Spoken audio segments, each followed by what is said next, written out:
Press conference रखी गई है, उसका क्या मकसद है? नहीं, मकसद यही है कि all India Muslim personal law board की जानिब से जो एक काला कानून मरकज़ी हुकूमत बीजेपी और नरेंद्र मोदी की हुकूमत ने बनाया है, उसके ख़िलाफ़ all India Muslim personal law board पूरे मुल्क में एक अवामी एहतजाज के प्रोग्राम को तय किया है।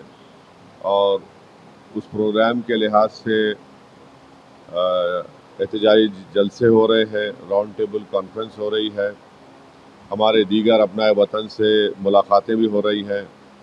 और 30 तारीख के दिन बत्ती गुल का प्रोग्राम है, ह्यूमन चेन का प्रोग्राम है। तो बकरीद तक करीब 6 जून तक इस तरह के अवामी प्रोग्राम पूरे मुल्कगीर पैमाने पर चलाए जा रहे हैं। और इसीलिए कल परभनी में एक बहुत अजीमुशान वक्फ कानून के ख़िलाफ़, वक्फ तरमीमी कानून के ख़िलाफ़ एक जलसे आम भी हुआ है। और आज मालेगांव में ख़वातीन का एक प्रोग्राम होगा और फिर कल जलसे आम भी होगा। हमारे कासिम रसूल साहब तर्जुमान है all India Muslim personal law board के, वो भी आए हैं। तो आप हम दोनों से सवाल कर सकते हैं, मुझसे करके मेरे को छोड़ दो, आप मेरे को जाने का है ज़रा।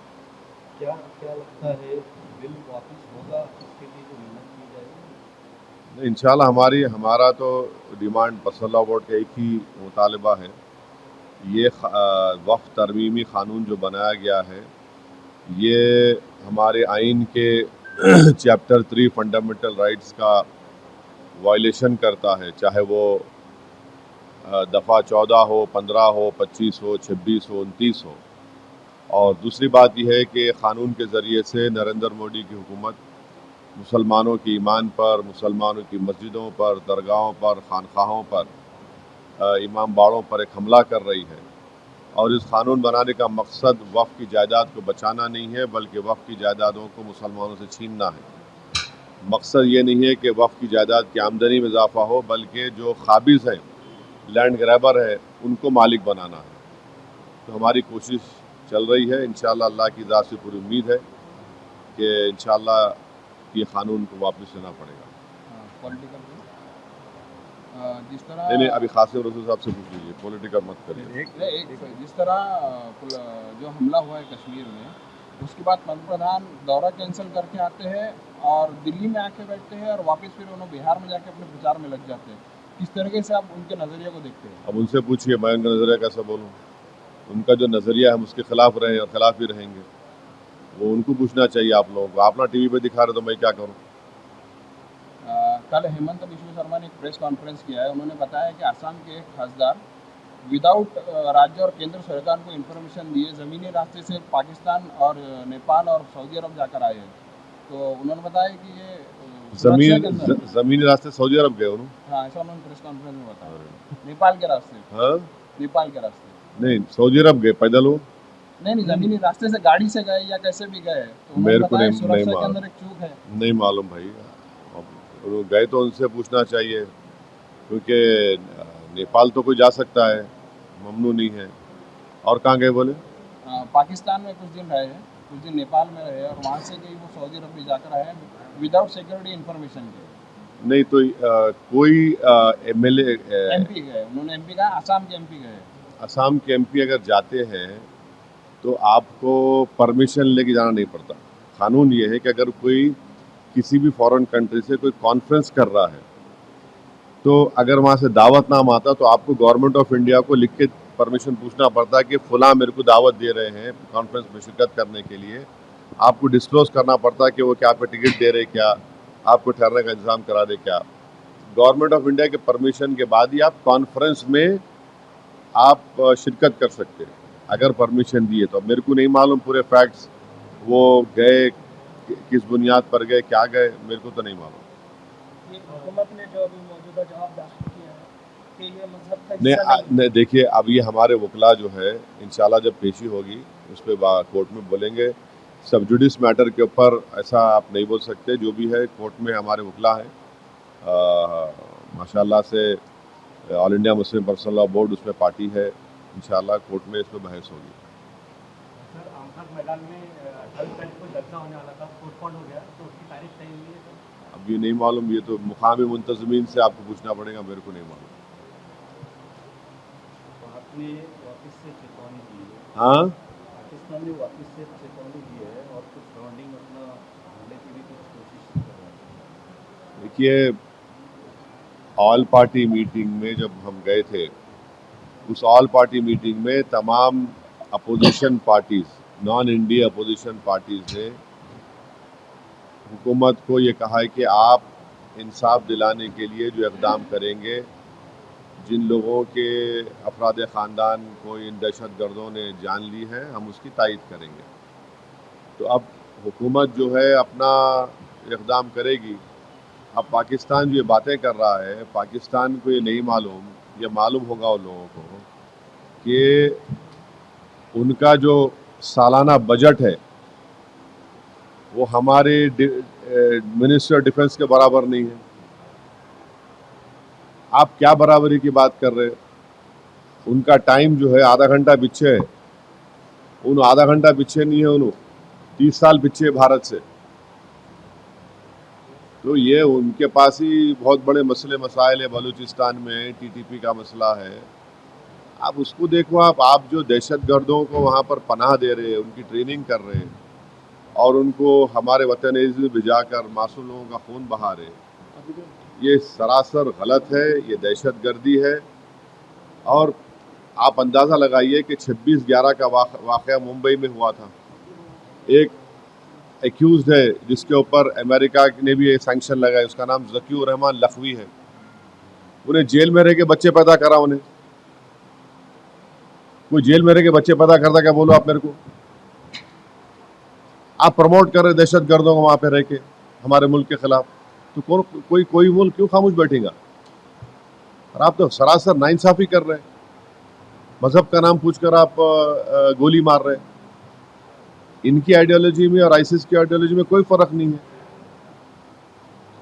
बिलाल भुट्टो ने कहा है कि पानी अगर बंद करेंगे तो खून की नदियाँ बहेगी। छोड़िए ना, बचपने की बातें नहीं करना। उनके नाना से क्या हुआ था उनको नहीं मालूम, उनकी वालदा से क्या हुआ था उनको नहीं मालूम। उनकी वालदा को दहशतगर्द मार दिया, तो कम से कम उन्होंने तो ये बात नहीं करना। आप किससे बात कर रहे हैं? आप क्या बोल रहे हैं? आपको अंदाजा भी है, जब तक अमेरिका आपको यहाँ से वहाँ से कुछ नहीं था तो आप बोल नहीं चाह सकते। आप हमारे को आंखें दिखा रहे हैं। आप सुरक्षा को लेकर जो है अभी भी सवाल वहाँ पर खड़े किए जा रहे हैं। हाँ, सुरक्षा को लेकर वहाँ पर अभी सवाल खड़े जा रहे हैं कि जब ये हमला हुआ था उसी टाइम पुलिस वहाँ पर जाकर नहीं थी, नीचे पुलिस थी, ऐसा बताया जा रहा है। देखिए, हमारा बोलना ये है कि अकाउंटेबिलिटी फिक्स होनी चाहिए, क्योंकि हमने सर्जिकल स्ट्राइक किया, बालाकोट किया और ये देश को पैगाम दिया गया था कि अब कोई दहशतगर्दाना हमला नहीं होगा।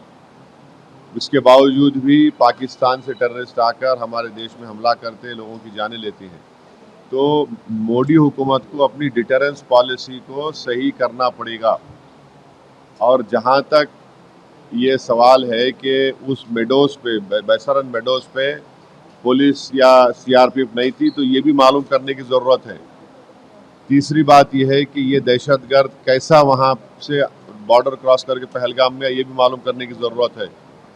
तो ये सब चीज़ें हैं और हम उम्मीद करते हैं कि हुकूमत जो है इसकी अकाउंटेबिलिटी फिक्स करेंगी और ये देखना पड़ेगा उनको। ये तो काम सरकार का है वहाँ पे। और हम ये भी कह रहे हैं आप लोगों से, आपके आप के कई ऐसे टीवी चैनल है जो गैर ज़रूरी कश्मीरियों के ख़िलाफ़ नफ़रत भड़काने की कोशिश कर रहे हैं। याद रखिए, अगर हम इस तरह का काम करेंगे तो चाहे वो पाकिस्तान हो या लश्कर एलिटी हो, ये लोग खुश होंगे। इनका मकसद एक ही है कि इस मुल्क में हिंदू और मुसलमानों में नफ़रत और बढ़े। तो इसलिए हमको उनको नाकाम करने का मौसर तरीक़ा ये है कि हम इस तरह के झूठे प्रोपेगेंडे को ना करें। सबसे ज़्यादा अगर नुकसान हो रहा है तो कश्मीरियों का हो रहा है।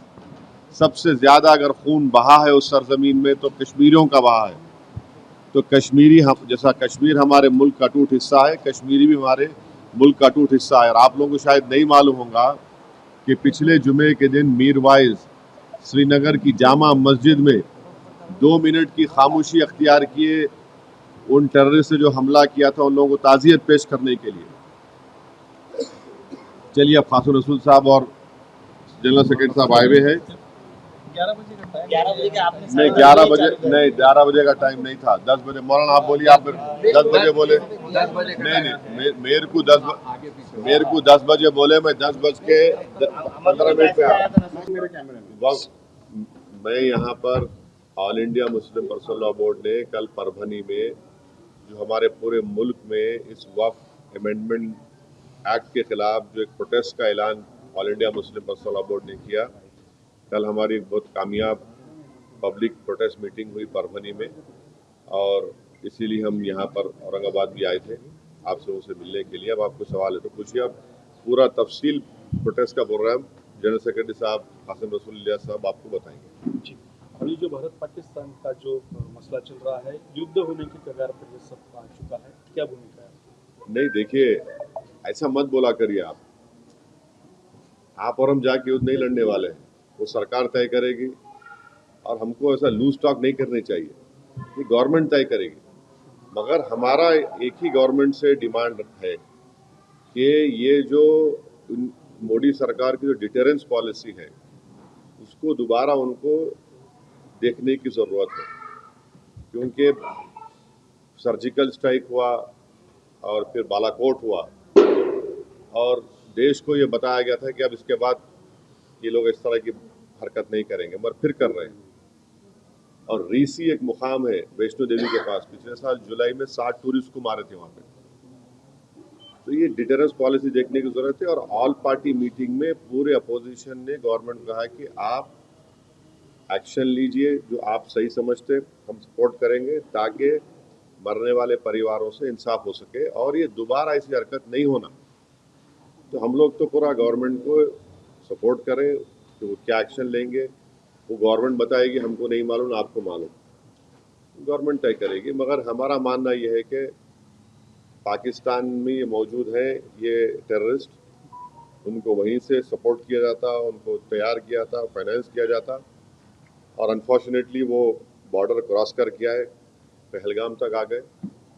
तो और चाहे 26/11 का हो, पाकिस्तान से आए थे, उस वक्त भी वो लोग डिनाई किए, पहले दम नहीं किए, और जब अजमल कसब पकड़ा गया तो उनको एक्सेप्ट करना पड़ा।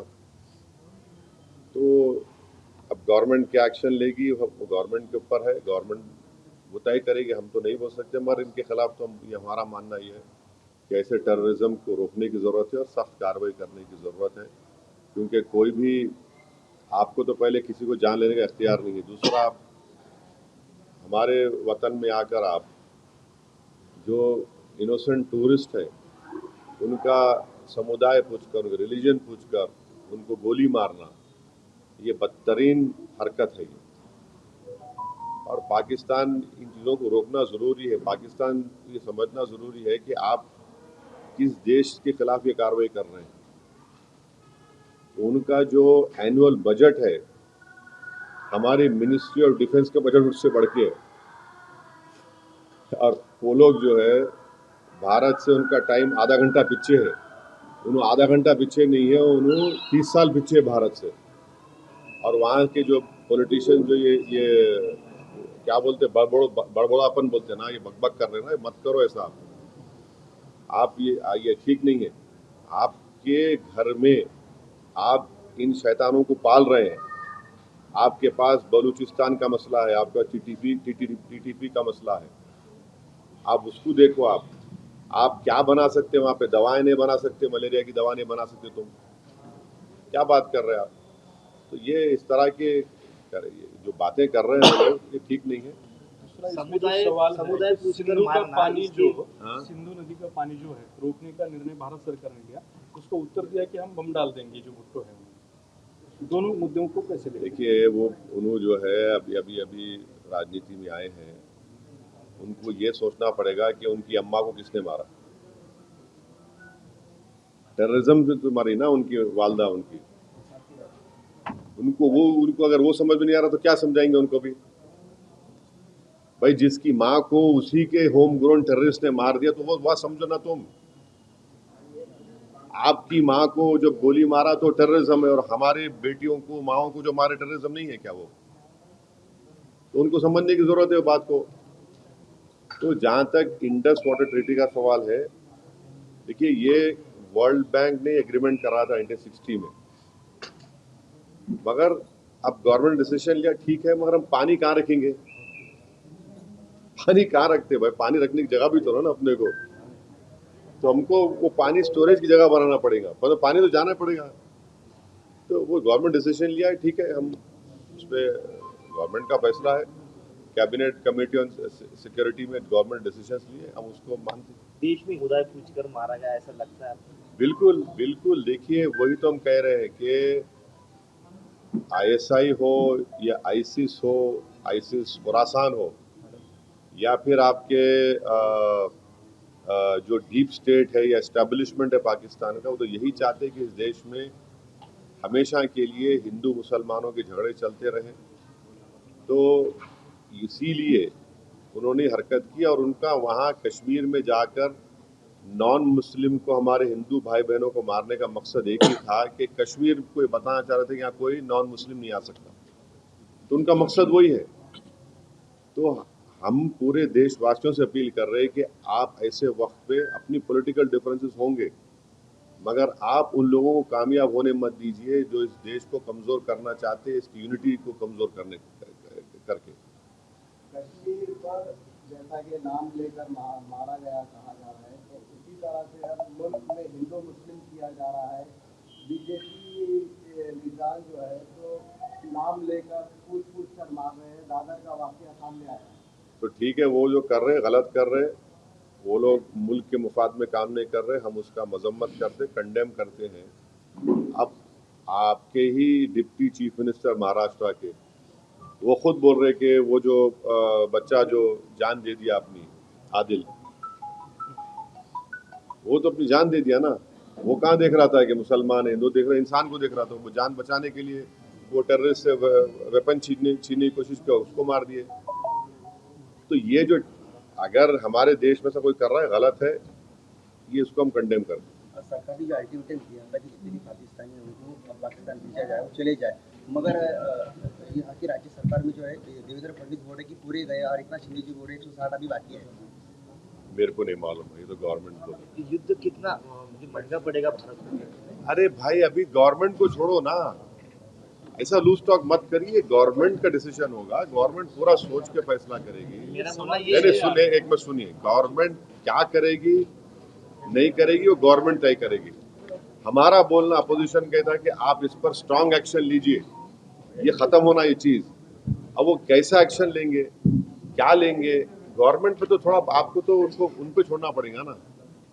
अब ये टीवी चैनल पे एंकर बैठकर ऐसा बोल रहे, ऐसा होगा ऐसा, अरे भाई ये मजाक है क्या? ये ऐसा गवर्नमेंट तय करेगी, क्या डिसीजन होगा वो तय करेंगे। मगर हम मेरा डिमांड ये है कि पाकिस्तान को फिर से FATF की ग्रे लिस्ट में लाना जरूरी है। फाइनेंशियल एक्शन टास्क फोर्स में उनको ग्रे लिस्ट में लाए। ग्रे लिस्ट में लाए तो उनको ये देखिए, इलीगल पैसों से फाइनेंस करे टेररिज्म ये लोग, कोई वाइट का पैसा नहीं कि इलीगल पैसे से। तो FATF की दोबारा लिस्ट, की ग्रे लिस्ट में पाकिस्तान को डालना जरूरी है। हम डिमांड करेंगे ये गवर्नमेंट से कि उनको FATF की ग्रे लिस्ट में डालो आप, तभी जाकर उनका होगा। और हम लोग पूरा उन पर साइबर अटैक करना, हमारे पास एथिकल हैकर्स है, हमारे पास नेवल और एयरफोर्स ब्लॉकेट कर सकते, इंटरनेशनल लॉ में कर सकते हम। और अगर कल कोई एक्शन गवर्नमेंट लेगी तो यूनाइटेड नेशन का कानून है आर्टिकल 51, जो सेल्फ डिफेंस में आपको राइट देता, और नॉन स्टेट एक्टर्स के खिलाफ भी आप एक्शन ले सकते। तो ये सब चीजें हैं। और भारत के संविधान में आर्टिकल 355 है। 355 के तहत कोई स्टेट में अगर एक्सटर्नल एग्रेशन होता तो सरकार की जिम्मेदारी उसको रोकने की। नहीं देखे फोटो, देखिए ना फिर आगे। अब वो सब हमारे सदर साहब आए हुए हैं, आपको तफसील सुनाएंगे। मगर हमारा देखिए, आपको हम समझा रहे, पंढरपुर की मंदिर है, पंदरपुर की मंदिर में ट्रस्टी कौन हो सकता है बोलो आप? हिंदू हो सकता है ना, नॉन हिंदू नहीं हो सकता ना। अब उसमें आप हम कोई बोले नहीं नॉन हिंदू को बनाओ, वो तकलीफ होती नहीं होती? हम भी वही बोल रहे हैं, वक्फ बोर्ड में क्यों आप बनाना चाह रहे हैं नॉन मुस्लिम को? आपका उधर फेथ है, आपका मामला है, तो हमारा भी तो है ना, हम कहाँ अलग है? रिलीजन है ना, वो रिलीजन है तो हमारा भी तो रिलीजन है। आप पंदरपुर में अगर नॉन हिंदू को नहीं बना सकते तो वक्फ बोर्ड में कैसा बनाएंगे आप 2 को? क्या पूरा मेजोरिटी बना सकते, क्या बोलो आप? लेकिन बनाया नहीं जाता, लेकिन प्रावधान तो है, बन भी सकता अरे क्या बन सकता है, कानूनी बंदी तो नहीं है। सुनिए, देखिए आपको नहीं मालूम, मैंडेटरी 2 को बनाने का है और दूसरे सेक्शन में रिलीजन न्यूट्रल है, तो बढ़ के भी बना सकते हो लोग। 2 को तो मैंडेटरी बना ही नहीं, बना है नॉन मुस्लिम को, कैसे बनाएंगे आप? भाई मेरा आर्टिकल 26 के तहत मेरे को ये राइट है कि मैं अपने पसंद के रिलीजियस चैरिटेबल इंस्टीट्यूट को कायम करो, और वक्फ प्योर रिलीजियस इंस्टीट्यूशन है और हम उसको कायम करें, उसको एडमिनिस्टर करने का राइट आर्टिकल 26 मेरे को दे रहा है। मूवेबल इमूवेबल प्रॉपर्टीज लेने का राइट मुझे आर्टिकल 26 दे रहा है। आर्टिकल 14 का वायलेशन नहीं है कि आप वहां पे कर रहे और मेरे को बोल रहे ऐसा करो। आर्टिकल 15 का वायलेशन है, फ्रीडम ऑफ रिलीजन का वायलेशन है, आर्टिकल 25 का। ऐसा कैसे होगा बताइए आप? और एक बात बताइए ना, आप लोग पूछते क्यों नहीं? आप लोग मीडिया वाले डर रहे कहीं को, मेरे को समझ नहीं आ रहा। महाराष्ट्र के ये कानून से भारत का सबसे बड़ा दौलतमंद जो आदमी है, जो खोजाओं के यतीम खाने पे अपना महल बना लिया, सेक्शन 2C के तहत वो मालिक बन गया। आज की तारीख में नरेंद्र मोदी ने जो कानून बनाया, सेक्शन 2C पढ़ो आप, any trust form before this act and after this act will not be Waqf property. क्यों? और आगा खानी को क्यों लेके आए? आगा खानियों से मोहब्बत पे पे नहीं लेके आए। अगर आगा खानियों की मोहब्बत पे लेके आते तो नरेंद्र मोदी जाके जकिया जाफरी से मिलते थे। वो आगा खानी है। ईसान जाफरी को काट के उनके जिस्म को जला दिया गया था। आगा खानियों को इसलिए लेके आए ताकि वो जो ट्रस्ट से वो जमीन खरीदे, यतीम खाने खरीदे, उसको लीगलाइज करना। आप मेरे को बताओ, बीजेपी के पैम्फलेट में लिखा हुआ है कि 70% वक्फ प्रॉपर्टीज पे इंक्रोचमेंट हो गया। अगर 70% है तो आप लिमिटेशन एक्ट अप्लाई करके उनको ओनर क्यों बना रहे? आप ओनर बना रहे ना उनको। आप देखो उनका पैम्फलेट पढ़े आप लोग, एक 4 पेज का, एक 15 पेज का बुकलेट, बकवास लिखे रहे उसमें, खुद अपने आप को वो कर रहे, कॉन्ट्रडिक्ट कर रहे। लिमिटेशन एक्ट का मतलब क्या है? 12 साल जो वहां पे बैठा हुआ है एंक्रोचमेंट करके, उसको आप मालिक बना दिए। आज मालिक बन गया वो। इवैक्यू वक्फ प्रॉपर्टीज है, इवैक्यू वक्फ प्रॉपर्टीज को आप निकाल के गवर्नमेंट कस्टडी में दे दिए, तो वक्फ बोर्ड का नुकसान हो गया ना। आप बोल रहे कि वक्फ वाल औलाद में बच्चों का शेयर मार के नहीं देना। क्या आज हमारे भारत में हिंदू धर्म में अगर सेल्फ एक्वायर्ड प्रॉपर्टी होती है तो आप किसी को भी अपने, अगर आपके 2 बच्चे हैं तो आप किसी एक को पूरा दे सकते या मोहल्ले में किसी को दे सकते, मगर इस्लाम में हम 1/3 से बढ़ के नहीं दे सकते अपने बच्चों में से किसी को भी। विल पावर आपको है, और हम अगर मैं अल्लाह के नाम पे दे रहा हूं। अब मिसाल के तौर पर अगर कोई हिंदू अपना पूरी प्रॉपर्टी दान दे रहा तो उसमें पूछते क्या तू बच्ची का हक मार के दे रहा है? उन्हें बोला नहीं भाई, भगवान को दे रहा हूं, अल्लाह को दे रहा हूं, मैं मेरी प्रॉपर्टी है। संविधान में आर्टिकल 300A है, प्रॉपर्टी आपका है, मैं कुछ भी कर सकता हूं मेरे प्रॉपर्टी। आप बोल रहे नहीं, वो ऐसा नहीं कर सकते आप। तो ये इसमें ऐसे प्रोविजंस है इतने। अच्छा, हम ये जो चला रहे ना प्रोपेगेंडा, बीजेपी, हमको बताओ एक सेक्शन बताओ उसमें जो प्रॉपर्टी तुम लैंड ग्रैबर से निकाल के लाके देंगे। तुम एक सेक्शन बताओ जो यहाँ से इनकम में इजाफा होगा, बताओ ना। 45 अमेंडमेंट्स है, कौन सा उसमें है बताओ जो मुसलमानों के मफाद में? आप तो लूटने के लिए लेकर आ रहे। सेक्शन 3D आप बना दिए, उसमें 3D का बोल रहे, क्या बोल रहे, जो आर्कियोलॉजिकल एंशिएंट प्रोटेक्टेड मॉन्यूमेंट है वो वक्फ नहीं रहेगा। क्या मतलब भाई? आपको मालूम, औरंगाबाद आपके शहर में यहाँ पर अपने क्या नाम था वहां से अफ्रीका से आए थे उस बादशाह का, मलिक अंबर का वो नहीं है, वक्फ नहीं रहा वो। हाँ नहीं रही, वक्फ नहीं रहा वो। कैसा होता बोलो? वो सेक्शन 3D में आप बोल दिए मलिक अंबर की खबर आप वक्फ नहीं है, कैसा बोलेंगे भाई? कई शियाओं के इमाम बड़े हैं, 200 साल पुराने हैं, एंशंट है, तो आप बोल रहे नहीं वक्फ की नहीं रहती, कैसा होगा ये? अब आपका पंचक्की है, आप पंचक्की बोलेंगे नहीं है, दरगाह नहीं है, वो वक्फ नहीं है क्योंकि एएसआई का मॉन्यूमेंट है वहां पे। कि आप तो छीन रहे ना हमारे से, बचा रहे कहां आप? कौन सा सेक्शन है बताओ आप? अब आप बोल रहे हैं कि 6 महीने के अंदर पूरा पोर्टल पे चढ़ाओ। कैसे चढ़ा 6 महीने में? बोलो आप। जो नहीं चढ़ाए वो वक्त नहीं रहेगा।